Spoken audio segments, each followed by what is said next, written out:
Hello, good morning sa buong mundo. May 2024 is a memorable month for me because it's graduation month and Mother's Day. So maraming celebration ang buwan ng Mayo.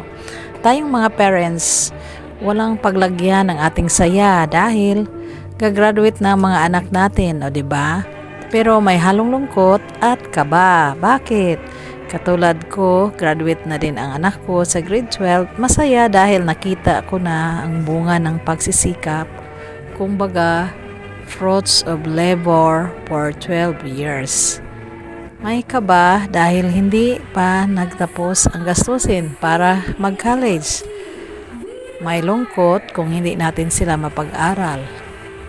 Ito ang So excited ang all. Bakit? Dahil it's a recognition time. So ang anak ko ay nag-graduate with honors. Yan, tatanggap siya ng kanyang medal. Ang saya-saya, 'di ba? So yan ang ganda. Masarap ang feelings pag makita mo na gagraduate ng anak mo. At dito naman nakakaiyak kasi meron silang portion na binibigay to honor their parents. So, yung anak ko, nag-prepare siya ng bouquet of flowers. So, meron silang kanta at nakakaiyak din kasi first time ko makatanggap ng bouquet of flowers. So, yan ang pinili ng anak ko kasi alam niya na hindi pa ako nakatanggap ng bouquet of flowers galing sa pamilya ko since birth. Totoo yun. So, yan ang aking may kanta and iyakan blues. Ayan, umiiyak din ako. Tumutulo din ang aking luha. Yung anak ko, umiiyak din siya. Yung saya na nagpapasalamat siya na nakatapos siya ng grade 12.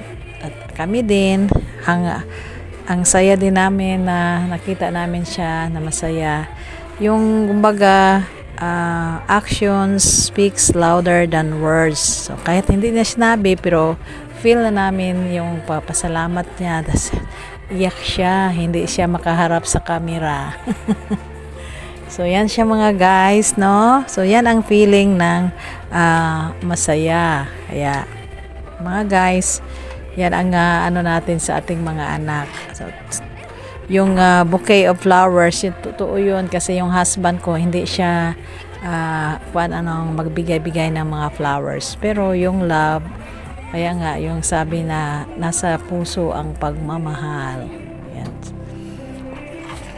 And then yan siya, ito na ang kanilang portion na parang finale, community sing and dance.